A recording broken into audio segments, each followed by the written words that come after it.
Bonjour Boris Capel. Bonjour Baptiste. Vous êtes directeur de Savills France. Absolument. C'est votre premier MIPIM à ce poste. Votre nomination est assez récente.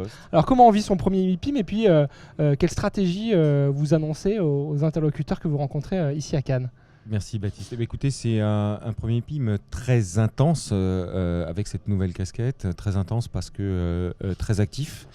C'est un MIPIM où il y a beaucoup d'intentions de faire et je pense que l'année 2019 devrait être une très belle année. Dans ce contexte, nous avons la chance d'être backés par notre actionnaire qui veut se développer en Europe continentale et plus particulièrement en France et en Allemagne. Notre mot d'ordre, c'est de bâtir notre croissance sur la base de notre structure existante et sur cette base-là, de faire tant de la croissance interne que de la croissance externe. D'accord. Pour vous donner un exemple, depuis le 1er janvier, nous avons déjà recruté 15 collaborateurs, ce qui passe à 135 le nombre de collaborateurs chez Savills à Paris. Et parmi ces 15 collaborateurs, on compte la quasi-totalité des collaborateurs de la société Alba, ce qui nous permet de renforcer l'agence, d'avoir une meilleure définition stratégique autour d'une personne qui est Alain Bringeveller, qui est notre directeur stratégique et développement, et de renforcer notre présence en région, en la personne de Gilles Matuzac, qui va développer au fur et à mesure notre développement en région. Alors, ce développement se fait d'un point de vue géographique.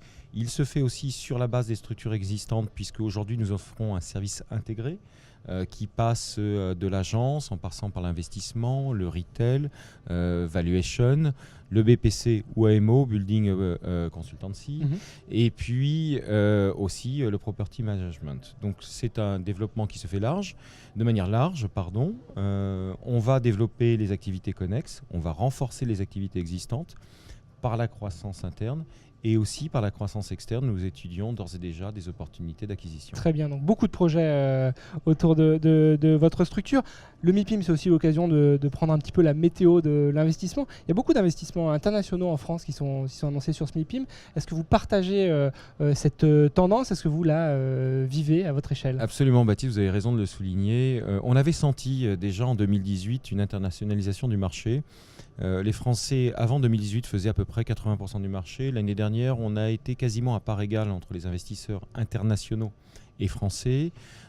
Cette année, on sent que cette internationalisation est très forte, avec une envie de faire sur la zone euro en général, sur la France en particulier, dans un contexte où l'Allemagne s'est renchérie. Le Brexit fait qu'on est en train d'avoir une petite pause dans les intentions d'investissement des investisseurs outre-Manche, et donc ça renforce la compétition de la France.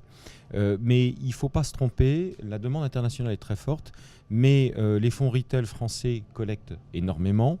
Les fonds allemands qui étaient des acteurs habitués du marché souhaitent se renforcer tandis qu'ils collectent beaucoup.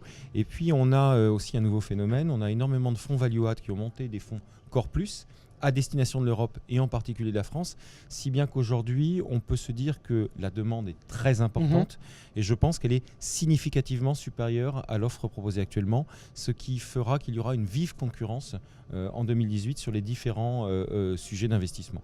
Sur cette notion d'investissement international, j'ai eu quelques indiscrétions sur des projets coréen au niveau de la défense. Est-ce qu'on peut en dire quelques mots? C'est vrai qu'il y a eu 3 tests significatifs sur la défense. On parle beaucoup d'Asian Money, c'est le cas.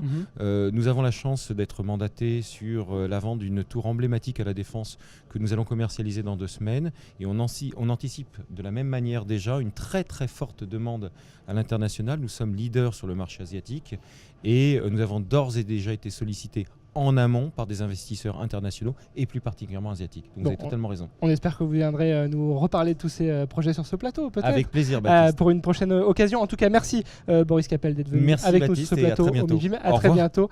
Et à bientôt à vous. Merci de nous avoir suivis pour une prochaine émission ici sur le MIPIM. Au revoir.